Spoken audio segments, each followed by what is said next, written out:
24th, 2023. July is coming to an end. I said it last week. After Independence Day, summer just starts going, boom, gone. However, the heat's sticking with us. Man, I need a haircut. Look at this. It's starting to get just like, it looks like a toupee. It's like a, look at that. You cut this stuff down. This is crazy. Can't stand the long hair, especially this weekend. The dogs get groomed. I know I have a part husky, and this week's gonna be brutal for her. She's not gonna be want to be out much. So I'm watching her now. It's early and it's not too bad. It's probably 72 degrees right now as I'm talking, and we're at what, 8:15 a.m. So I was gonna do this earlier, but you know, it's Monday and I'm trying to catch up, get kind of everything in order for work this week. But I had a good weekend. Hey, Salty Brewer, cheers. I had a good weekend. I wasn't gonna go, and I decided to go. I said, you know what? I got all the grass mowed, you know, got the yard, Mitch's yard mowed. I mean, so everything's good. I did that on Saturday. I'm like, all right, I'm in a good spot. So yesterday was a coin show, and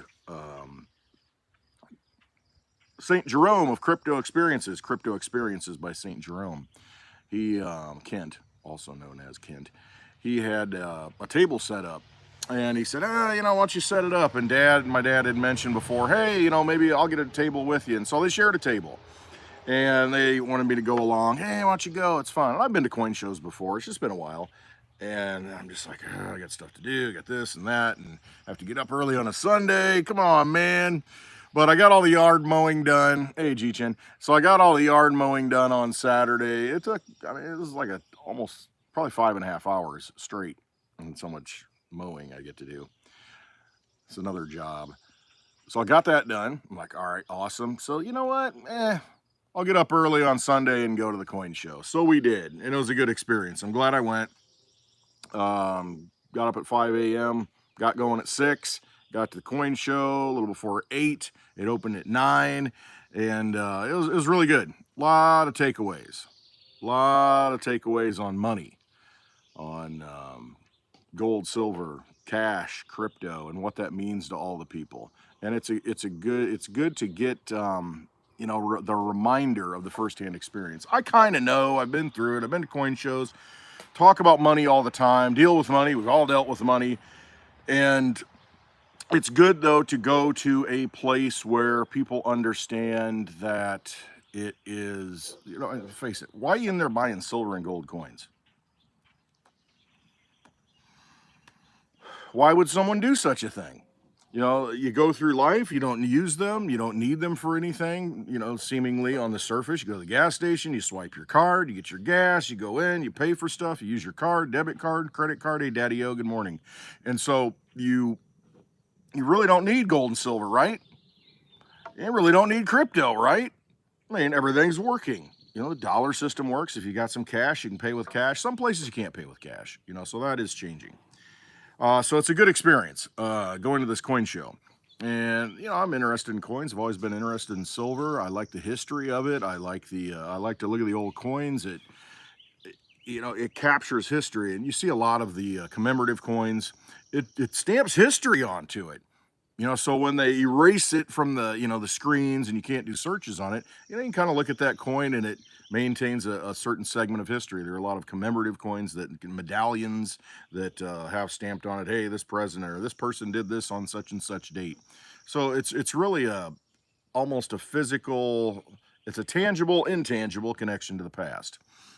So there's something about it. There really is. And a lot of people go and you see a lot of different people there. If you want to see some interesting people, definitely go to a coin show.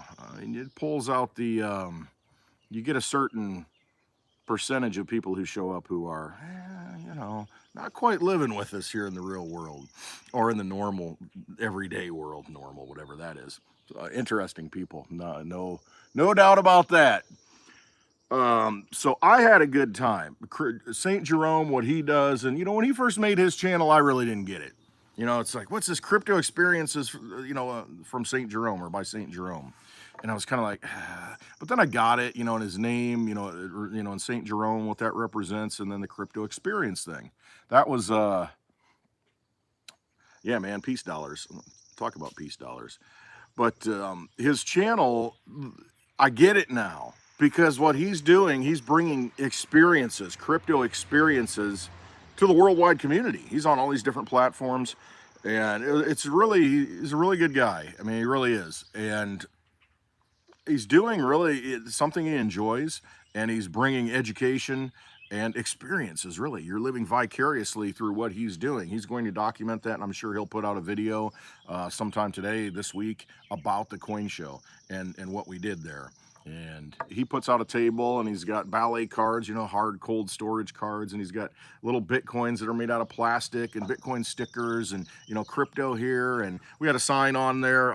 Dad had his coins, and, you know, St. Jerome had his coins, and we had, you know, crypto accepted here. You know, so there was a few people who came up. He's like, oh, that's a good idea. I like that. I like that. And we started talking about cryptocurrency. What are you into? Oh, yeah, this. How do you get it? And just opening that discussion. So there are certain people there who are into both. I think, and I think a lot of it is, I don't want to say speculation. It's just that, hey, I probably need to get involved in this crypto stuff. You know, they're more oriented to the coins, the gold, the silver, that kind of thing. But they do understand that, you know, you might want to get into this, you know, the price go up. Oh, I need to get some. I had one old guy come by and says, what's Bitcoin at right now? And I said, I don't know, $30,000, $29,000. And, you know, I hate looking at the price of it because it's the utility of it, really it is. And when it comes down to it, yeah, price matters, but at some point it won't matter because you're going to want to have it. And if you don't have it, you're not going to be playing the game, at least freely. But he said, oh, yeah. I said, oh, you got some Bitcoin? He's like, oh, yeah, I bought it $60,000. I said, man, I mean, that's just what happens. I said, don't be selling it. You know, just hang on to it. If you got a 2-year time frame, just wait a couple of years. Oh, no, I got time. I said, it really kind of goes in a 4-year cycle. It goes up, it goes down. And a lot of the feedback that I got from the old guys, it's just like, oh, yeah, what's Bitcoin? What happened to Bitcoin? Almost in a poking way, you know, a little bit of a condescending way. Just a couple of guys like that. And that's okay though. Yeah, silver was $50 an ounce too. And see, that's what I said. You know, I really got into the discussion with an older guy that was, you know, a big silver and gold guy, and a big cash guy too. So the discussion we got into when we were packing up, he said, well, did you sell any crypto? Almost in a negative way, you know, like, why are you here trying to sell crypto? And I said, oh no, we were taking crypto. And he's kind of like, you know, it really threw him because he thought, oh, you're trying to offload some of that magical internet money to, you know, some real money people. Ha ha, bet that didn't go well, brother. And, you know, so I got into it and I started talking to him about crypto. He says, I just don't understand it. I don't understand how, you know, it's just like it's out there. And I said, no, I get it, man. You can't hold it in your hand. I said, I love to hold silver in my hand. I love these coins. And he's just like, yeah, but I mean, how can you do anything with it? He says, you know, it's up, it's down, and this. And I said, well, markets fluctuate. And I kind of explained just real briefly a 4-year cycle. I said, it's like everything, it goes in cycles. And, you know, Bitcoin goes in a cycle, you know, it goes up and it goes down. And he says, but man, you can lose a lot of money. And I said, well, if you look at it, it's been running since 2019 and it started out at 0. And now it's $30,000 for one.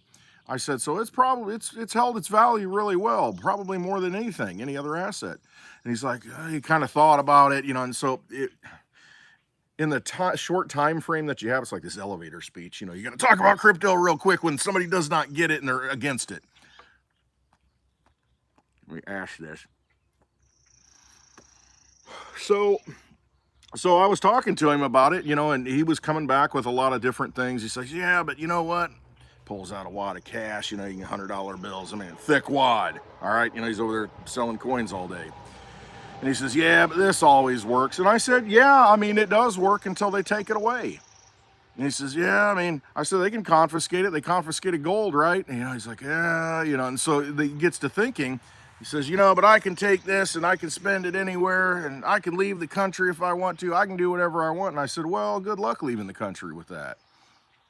I said, if you go through an airport, they're going to look at that cash and they're going to ask where it came from. I said, if you take that gold and that silver with you, they're going to stop you and they're going to really ask you what's going on here, aren't they? And he's like, yeah, I guess they would. I said, you don't have that problem with cryptocurrency.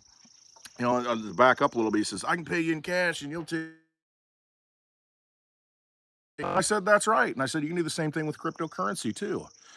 I said, it's not issued by the government, but you can pay me in cryptocurrency right now. I have it on my wallet. And he says, but where is it? Who's in control of it? I said, nobody's in control of it. I said, it's a bunch of computers. And I use the analogy of, listen, if we say, hey, you know, the economic system's messed up, this money's corrupt, they're printing it, you know, they're inflating it, and we all get together in this room and say, hey, we need a better form of money, you know, something that's better defined, you know, not all this inflation. I said, we could create a form of money, and you know what? We write it all out on code and we all abide by it. And guess what? We put it on computers and let the computers handle it for us. So the code does all the work. I said, that's what Bitcoin is. I said, that's what cryptocurrency is. He says, oh, but there's thousands of them. I said, yeah, there are. There's a lot of them that I would not even touch. I said, but you got to look at the history, and you got to look at what I said, just like gold's got thousands of years of history behind it. These cryptocurrencies are new, so we're in a short window, but in the digital world, you got to look at the things that have been running, the things that have lasted. You know, so I said, Bitcoin's been running since 2009, Litecoin since 2011. I said, these networks run. I said, they run outside of a government. They run on their own. I said, it's no different than all of us in this room saying, hey, we need a better form of money. Let's define it. Let's put it on paper. And we all agree to it. I said, you got 1,000 people in here. Good luck getting 1,000 people to agree on anything. I said, but that's what the code does. That's what the Bitcoin logic does. That's what Litecoin does. That's what blockchain does. It all agrees. So when you send it to me, I get it. And that network, all those computers validate that, and they all agree on it. And he kind of started getting it. And I said, you can pay anybody you want. You're absolutely right. You can use that cash. I said, but what if I'm in another country and you need to pay me? Well, he says, I can pay with gold and silver. I said, how are you going to get it there? See, he didn't think through all the logical, realistic situations. It's almost like a lot of people are in this world of, hey, it's always going to work. You know, and as angry as people are and as upset they are, and as much as they understand what's wrong with the current system and they realize their money's getting inflated, they still carry around that wad of cash like this guy saying, you know, hey, I can buy anything I want. But with this cognitive dissonance, not putting together that, yeah, I know it's getting inflated away, but I have it in my pocket as kind of a store of value. And, you know, when I started breaking that down to him and showing him that, yeah, that stuff is good as long as it works, as long as the government doesn't come in and confiscate that physical asset. I said, but the nice thing is about this digital currency, this digital cash, is you can take it anywhere you want. I mean, you can have it in your head. And they kind of explained the seed phrase. Kent was kind of talking about it just real quick, nothing overwhelming. See, this is all in like 10-minute period, you know, if even that, because, you know, he comes at it as, crypto. And so you're trying to break down all the walls real quickly. And I said, hey, man, it takes a while to get it. You know, it took me several years to get it and really internalize it. Now I get it and I understand the value of it. I said, I can leave the country. I got $1 million and I got words in my head. And you walk out and you restore it in any other country, in any other form of currency. It could be gold, silver, it could be platinum, copper, it could be, you know, whatever currency of the realm there is. Yeah, I got my Litecoin watch on. Go to CoinVigilante and get this. I got a link in the description. Click on it, get your watch, pay with crypto. Litecoin, baby. It just works. So having that discussion was very elucidating, I guess.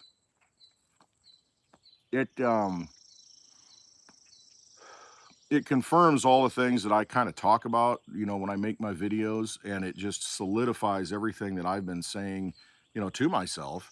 And it makes me want to continue doing what I'm doing because I understand the value of what cryptocurrency is. What is money? You know, it's whatever we put our energy into. And I got into that a little bit. It's what works, what's usable. Right now, that cash you can use in your pocket.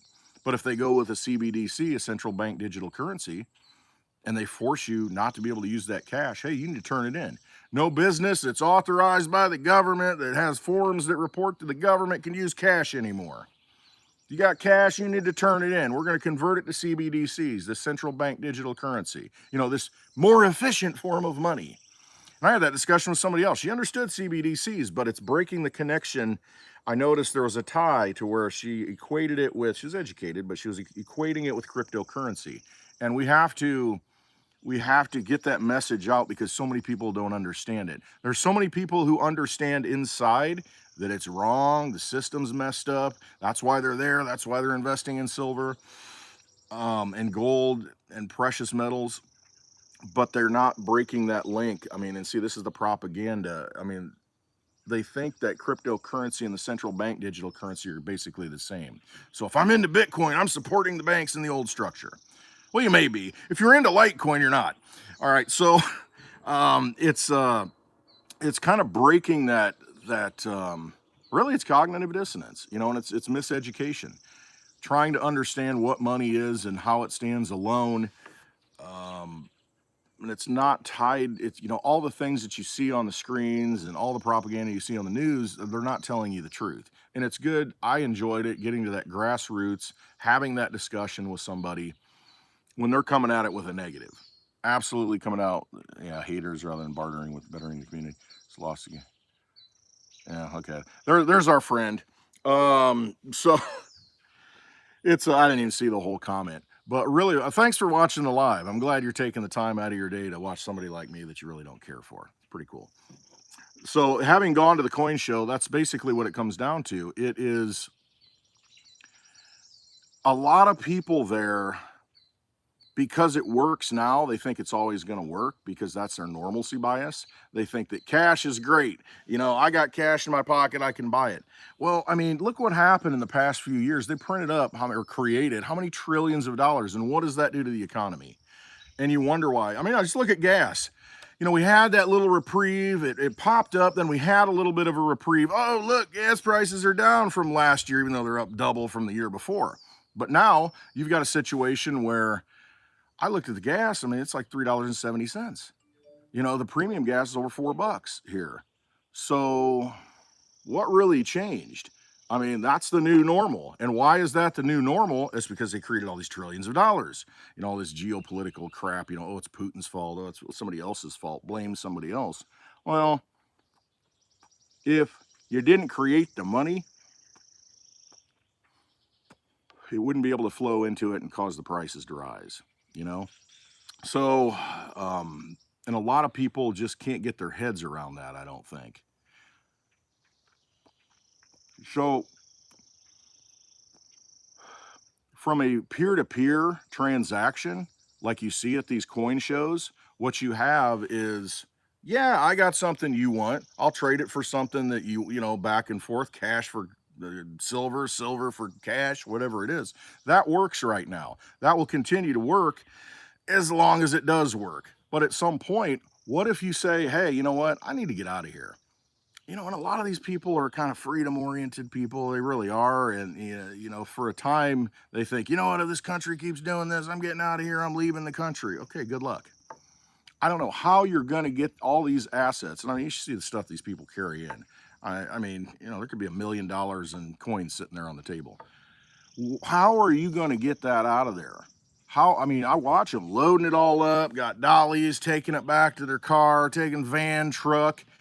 How do you get out of the country or even get out of the state? You know, who knows how tyrannical it could get if you really think that, you know, government's going to be completely oppressive. How are you going to move that kind of wealth? Now, you might think you can. You might, in theory, think that, oh, yeah, I can just leave anytime I want. You know, I'm wealthy. All right, well, ask people in, you know, World War II. Ask the Jews that are leaving Germany. You know, to pick any war throughout history, you know, the people who, not even involved, not even the oppressed ones, but people just there when there's war trying to get out of the country. I guess people in Ukraine, you know, a year ago or more. Ask those people what they're able to take with them, whatever they can carry, and that's basically it. And guess what? If they get to a checkpoint or something, whatever they're carrying, if it's something valuable, they get shaken down and they end up with nothing. Hey, we'll take this and we'll let you go with your life. I mean, it works until it doesn't.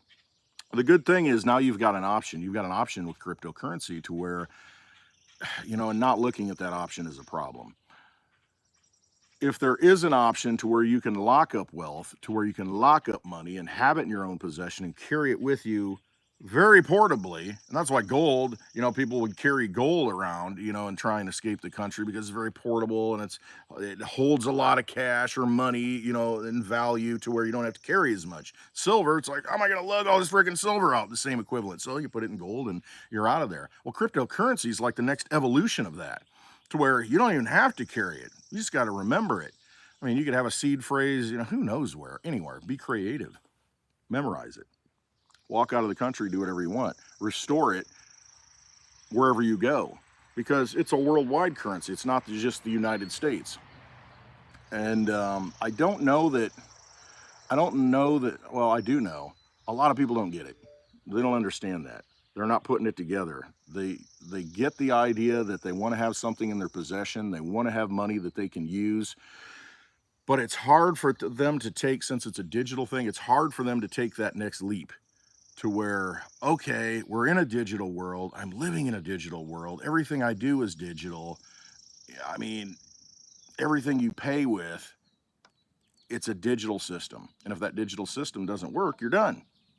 I had that question, what if the electricity goes out? And I get that a lot, because it's, a digital currency. Well, the electricity goes out, all those thousands of computers that are running around the world somewhere else where the electricity isn't out, continue to run.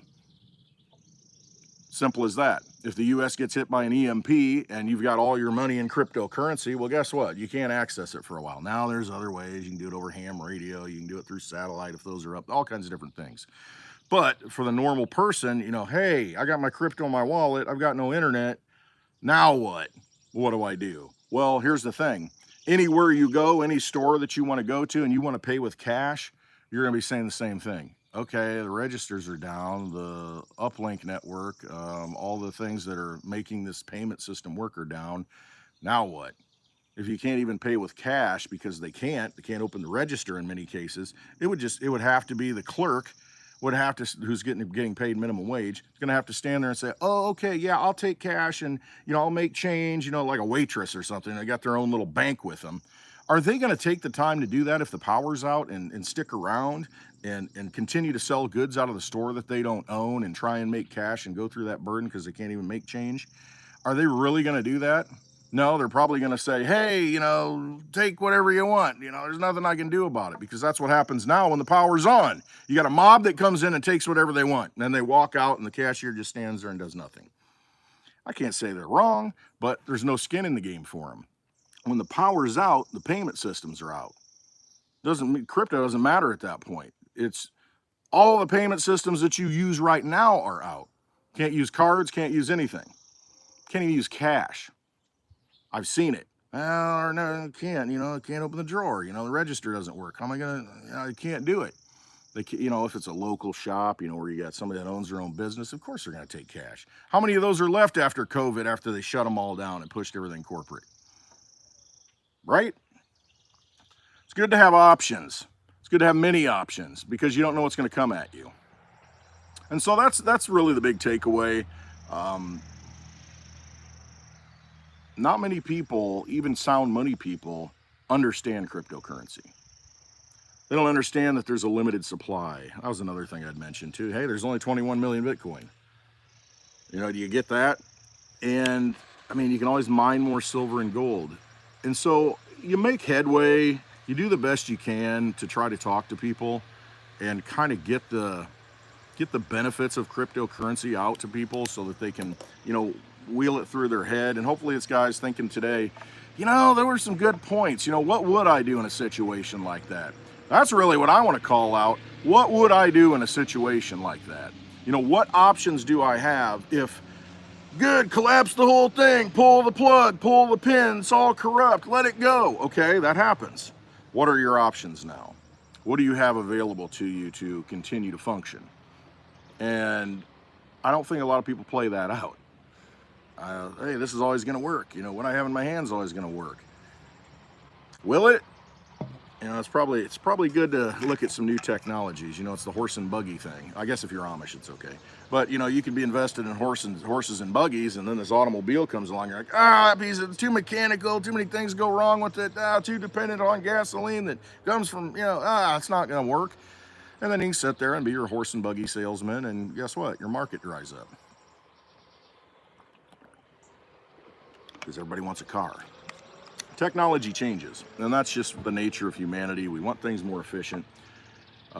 This is just, to me, cryptocurrency is just like the next evolution of money. It's the next phase. It's just a more efficient way to do things.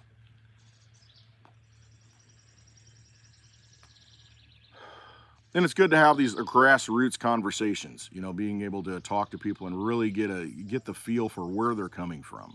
Why aren't they in it? Why do you scoff at crypto? What is the, what's behind it? So that was a really good conversation. It really was. This guy was probably, I don't know, say 70, 75. And I mean, all the stuff he has works for him. But on the other side, well, I can do anything I want with it because I have it. I don't know that you can, because there's a physical barrier you have to get over. You can't carry that silver everywhere you go.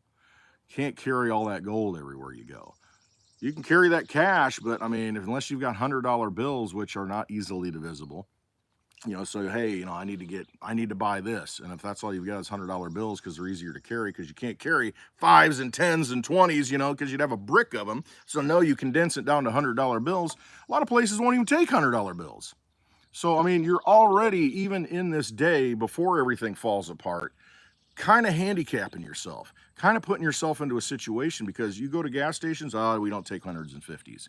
I mean, so you can't use that money now. What makes you think that it's going to get better to where you're going to be able to use that money, in the future, when there's the push to go digital, when there's the push to go to a CBDC? They don't want you to use the cash. Just things to think about as we go forward here. I mean, we've got the Fed now, I guess, launched last week. I mean, that's kind of the precursor to using a CBDC. I mean, I don't even know if they need to use the CBDC. They just let cash fall away. I mean, they could confiscate it at some point, but I mean, the ultimate with the CBDC is, if they can get it through, is they've got the programmable money. Then they can put limits on it. They can say what you can buy and not buy. You can't buy any more cigars, Westwood. Got too many. Bought too many. Can't buy any more whiskey. Guess what?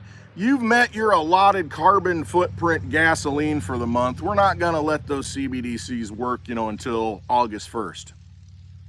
Yeah, you might be hoarding it. You don't need that much. Where are you going with it? We've done the algorithms. We know how far you need to go, what you need to do. We know where you work. I mean, all these things can become a possibility. All this total control grid can become a possibility if they completely control the money. They got a good grip on it now. I mean, they can manipulate it at a top level and increase the supply, decrease the supply, put a pinch on you. This week, they're probably going to raise rates again. What's that do? Makes it harder for people to get money, to access money. So if you're servicing debt and you don't have cash on the sidelines to finance that debt, I mean, you got to make more money. Well, there's not as much money. It's harder to get. If you want to roll that loan over, you're going to be paying over 7%, 7.5%, whatever it is. It's just, they're making it tougher. They're controlling it at the top, and that's what they do. It's a vampire casino. They can control it. They can manipulate the chips that you've got on the table. There's nothing you can do about it. If you're playing in the game, so what do? You got to find an exit. What's the exit? A lot of people, hey man, I'm going to get this gold. I'm going to get this silver. I'm going to get this cash. All right, that works. And it probably will work for a time. Cash will work for a time, when the whole thing falls apart. But hey man, when they say that's it, well, this cash is antiquated, it's got cocaine all over it. It's diseased, it's used in trafficking. It's used in this and that. And they're used all the things, drug trades. We need to get rid of it. We're going to clean up crime. We're going to get rid of cash. By going all digital, we'll know what the criminals are doing. And that's going to be the story. They'll paint all the good things of the central bank digital currency. Basically, think digital dollar. So once you're rolled into that system, what are you going to do with that stuff? You're not going to be able to use your cash. Gold and silver, I mean, what do they nationalize and say? Well, it's a strategic resource, we need all of it. They confiscated gold in the past. What makes you think they won't do it again? Good luck doing it. But, I mean, then you kind of become a criminal when you use it. They could do the same thing with cryptocurrency, but they can't stop it. And the thing is, like I said, if it gets that tyrannical and you want to leave, you can't leave with your gold and silver. I mean, good luck getting out with it. You're going to have to pay somebody that knows you're going to smuggle it out instead of smuggling stuff in. You've got a different option with cryptocurrency, and that's the important thing. You need to look at those options. Pay attention to those things that do work across borders, that run on an independent network that you can send. Like yesterday, I could send it on a Sunday, send it to anybody I want. They'll receive it. Boom. Network confirms it.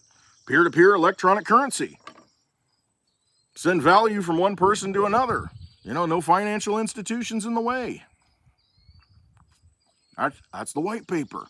And that's what it is. And so you need to have money that can do that. And you pick your form of money. If you want to wait around longer, you can use Bitcoin. That's fine. You want to do it quicker? You can use Litecoin. Want to do it really fast? Use DigiByte. Pick whatever blockchain you want. I know what I use. I know what always works for me, and that's Litecoin. The sound money for the digital age. Like it or not. It is what it is. So it's a utility, it's a tool, it's something you can use that, you know what? When everything falls apart, you better have it in your possession. Don't sit on FTX, don't sit on these exchanges. That's one thing I realized, or I should say I talked to somebody, oh yeah, I'm into crypto. I said, well, where are you keeping it, man? Where do you get it from? Buying off Coinbase? You buying it, Well, I use Robinhood. And says, yeah, I got it sitting on there. I know I shouldn't. And see, that's the thing. Innately, people kind of understand that. I said, yeah, it's like leaving money in the bank, man. You just never know. That bank could go under, and next thing you know, lose your crypto. He's like, yeah, I know. And so ultimately, it comes down to personal decision making. You can only try and educate and teach people as much as you can. And, it does. It comes down to you got to make a choice at some point. It might seem hard, but if you're really in it for sound money, if you're really in it for preservation of wealth, if you're really in it to become sovereign with your energy, you need to do the research. I mean, you need to take the time to do it. And you need to understand how this stuff works. And once you start using it, man, it becomes a lot easier and you realize the power of it. Wow, I just sent that. I mean, no intermediaries outside of a financial institution running on its own network. It confirmed it. Kind of magic, isn't it? That's the good thing. And that's what you got to realize. When people use it, they realize that. And then they fall into the cryptocurrency that works best for them. Like I said, Litecoin's always worked best for me. That's why I like Litecoin. So, you choose your path is really what it comes down to.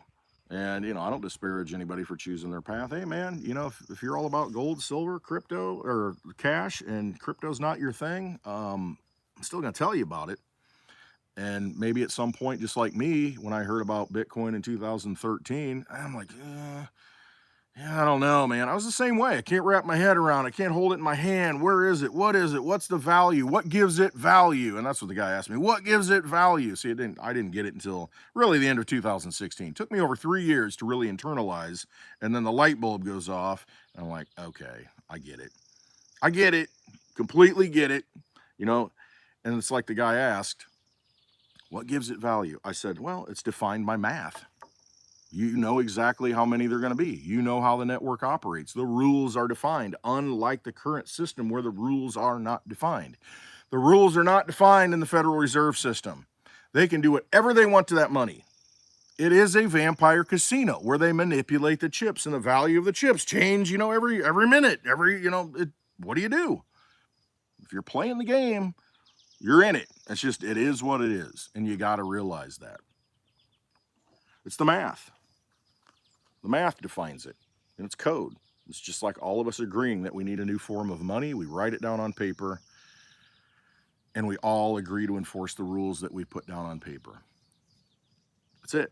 It's just that we don't have human beings doing it because, we're a little flawed. We wrote a constitution, and look what happened. It didn't work out so well because human beings interpret it however they want. Guess what? The machines don't care. The computers don't care. You input the code, boom, and it's open source. Everybody can see it. It's not like anything's hidden. The computers verify it. It's done. It takes the burden of knowing what value the money has off of it because you know how much there is. It's up to us to determine what the value is. What's the use case?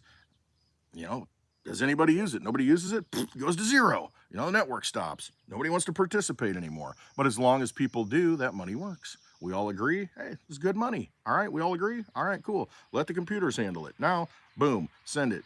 Do whatever you want with it. And that's why you've got a Bitcoin from $0 to $30,000.